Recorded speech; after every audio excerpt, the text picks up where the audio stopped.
有想爸爸，我们的慧律法师为什么要在10年前建立 ACC？ 我们先请我们的地图出来好不好？这个有一个地图，很多人我们又要在师傅后面好了，让师傅来这。到底马拉维赖索托斯瓦基兰的正确位置在哪里？这是马拉维，这是斯瓦基兰，这是赖索托。是。那目前我们在莫桑比克，这个贝拉在这里，现在的第4个 ACC 在盖，第5个 ACC 这是纳米比亚，现在在那个首都北边的叫欧克汉江这个地方在盖第5个 ACC。哇哦，掌声鼓励好不好？那为什么10年前要开始新建 ACC？我是92年就去非洲，大家晓得呢，非洲给大家的概念其实就是黑人的故乡，就是贫穷、战乱、蛮荒、疾病，这个好像是他的宿命一直没办法就是说改变过来，这个在2003年底我开始就是在这个马拉维来盖这个孤儿院。其实最初是在1997年在马拉维曾经发生一个干旱，干旱的时候，其实连河水都不见了，剩下河床有这个小水洼，小水洼也几乎如果再晒个几天太阳，可能连那个小水洼的水也都不见了。那当初我记得很清楚，就是有一个妇女背着2个小孩，拿着一个竹篓子，里面有那个彩色的玉米，她在找水，要洗那个玉米。然后我看到了，我就跟那个妇女说呢，你那个彩色的玉米是种子，是下毒药的农药吃了会死掉，我叫她不要吃。她说我也知道，是种子，她说如果我现在不吃，我会死掉，那你这个当初听的是有点酸心很酸，不晓得怎么办我在荒郊野外也帮不了她，那我就跟着她走到部落去了，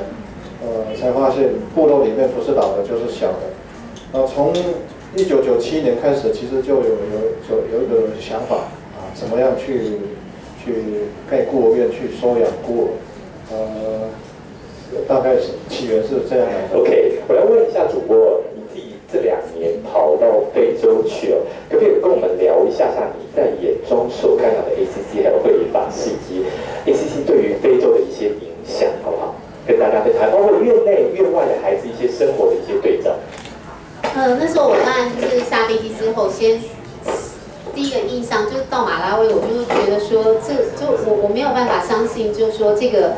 在我们资讯这么发达，然后这么文明的世界，然后竟然还有这么落后，然后蛮荒的地方，然后全部他们的房子都是土造的，然后那个家里面进去是什么叫做家徒四壁，就是非洲多半的家庭就是这样，他们进去什么都没有。真的是什么都没有，然后我只看到1只母鸡，然后他们就说那就是他们家唯一的财产。所以在非洲，就是所有的人可能心里想的就是我要怎么样吃饱，他们念头只有这个。可是我进了 ACC 之后，我觉得那真的是完全2个世界。ACC 的小朋友就是每一个人都脸上带着笑容，然后而且他们很开心的。说的中文，所以我可以跟他们沟通，然后他们也就用中文唱歌读书，然后甚至写中文字。更重要的是，我在他们眼里面，我看到一些希望。因为我问他们说，读书以后，那你们想要做什么？然后很多人就说我想要当医生，因为他们也看到他们自己的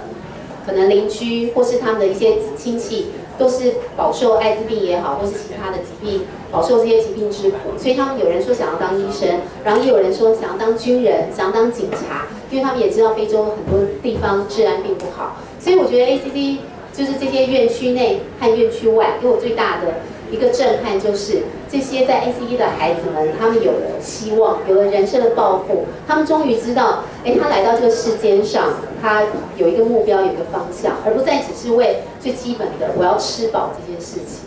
主播说你的所见所闻有集结所有的画面，到时候在网络上面或在东森新闻可以看得到这段您所简易还有所采访的精彩画面。我们给主播孙梦兰小姐精彩的掌声，好不好？非常辛苦，第一打预防针这个时候你打了几针？打了红热病，然后吃了疟疾的药。哇哦！好，我最后要问一下这一次的作者的传讨我通常讲说大家长其实是一个团队的力量我们要问一下非洲爸爸、和尚爸爸，请问一下为什么要教孩子中文跟武术啊？这个很多的媒体朋友从香港、日本、上海，大家问你说为什么要教中文跟武术？特别还把少林寺的武僧请过去。这是两件事啊。其实两件事也是一件事。我最主要的目的是要带着佛教信仰跟中华文化做养分，来滋养非洲的文化、非洲的民族，让他们成长，让他们茁壮。因为非洲过去因为没有文字，所以你们大家可以想象，在一个没有文字的这种历史里面呢，没有文化就是他们的文化。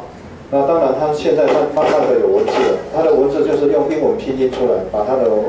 这个母语用英文拼音出来。那有文字以后呢，属于他们民族的这种各种的这种历史故事民族的所有的事情就可以累积，可以沉淀可以有文化的这种传承了。在为他们建立一个，就是说这个伦理道德观念也是他们文化建立的一个很重要的一件事情所以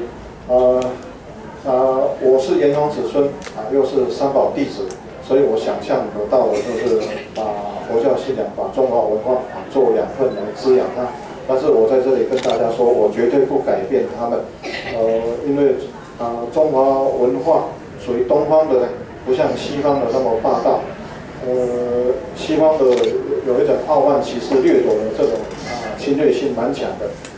他认为白人至尊欧美至上，一切都是次等对等，一切都是异教邪教。但是你到台湾来，你信佛教的、信道教的、信这个儒教的，其实三家都是一体。但是同样发源在耶路撒冷的这个基督教、天主教，还是穆斯林，还是犹太教，这个系出同源，结果互不相容所以在这一方面，大家可以想象得到我们中华文化到那里去，第一个所做的是绝对的尊重当地的传统文化，而且我们很怕就是非洲鄙视自己的东西羡慕别人的东西，然后把自己的东西丢掉了。所以我们在那边很用力的、很用心的帮他们把他们的属于他们的精神内涵、他的文化传承都把它保存下来，然后才教他们所谓的中文武术这一方面。那中文武术呢，这个都是属于中华文化，也是佛教传承的一个必要。武术的这一方面呢，第一个想法因为从部落来的小孩大部分都生病了体质非常弱。那怎么样让他们身体强壮起来？这个就是很重要的这个一个做法因为要养几千个孩子不是那么容易一天3餐就是很大的负担。假如他还要生病还要吃药，其实我们可能就没办法维持。所以让他们这个身强体壮让他们这个增强这个免疫力不会生病，这个是我们很重要的做法。所以练少林功夫呢，就是我们第一个一个做法。学习中文呢，当然也有就是说传播佛法的意思，也有为他们建构这个伦理道德这个规范的一个意识在里面。那这个中文呢，其实大家都看得到中国已经是世界第2大经济体，中华民族和平崛起这个信号不是传说，而是正在发生。那么他们如果懂得中文，其实对他们来说是一个工作的保证是一份的职业的保证所以我们的小孩慢慢的他也知道了这个时事的一个转变，所以他们对学中文呢都有很大的一个兴趣都很愿意来学中文。对，谢谢慧玲老师。我想今天非常很荣幸，在记者会中邀请几位贵宾，还有我们的大家长慧理法师来分享非洲的人事物。行脚的脚步从2004年的马拉维、10年的赖索托、11年的斯瓦季兰，近10年来 ACC 已经助养了3000多名的孤儿。在 ACC 用教育、武术、医疗下呢，第一批进来马拉维的大孩子已经18岁了。那我想，包括也考取大学，现场掌声鼓励好不好？哇哦！未来非洲行脚的脚步，跟从这本书一样哦，为爱行脚会继承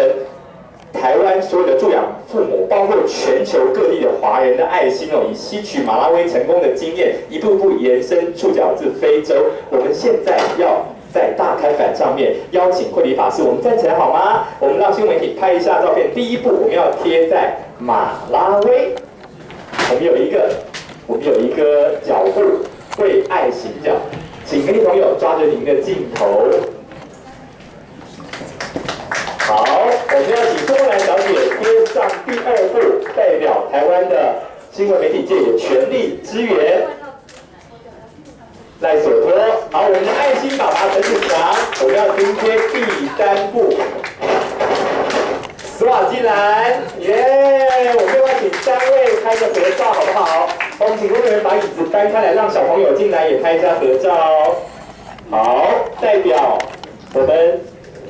为爱行脚，也包括小朋友也可以贴上去。他们希望将来在哪里可以为爱行脚，在非洲大陆上面，让媒体朋友再拍一张大合照。我想呢，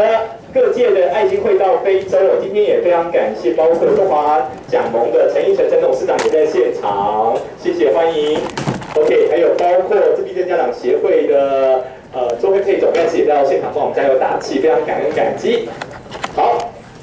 谢谢，要不要都一起上来？贵宾可以上来合照一下下，还有包括非洲小朋友。非洲小朋友要不要再出来一下下？来，非洲小朋友，掌声鼓励好不好？耶！他们急着去2楼看书。好，如果你有录像手机的话，帮我们把这段画面传到无论是 Facebook、Twitter 或者是 Prompt， 或者是各种你可以传播的Google 都可以把这些画面精彩，让大家知道我们为爱行脚，用爱拼外交，爱无分国界，因为你目前是在地球上面共同形成一个爱的世界。好，我们大家比棒好不好？我们会不会比心？像哥哥这样比心？来，比个心，比个心好不好？比个心，对。爱心，比一个爱心。来，我们比一个爱心好吗？谢谢。为爱行脚这本书，等一下我们会留ACC 的小朋友，还有慧理法师帮现场所有购书的好朋友们进行签名落款的一个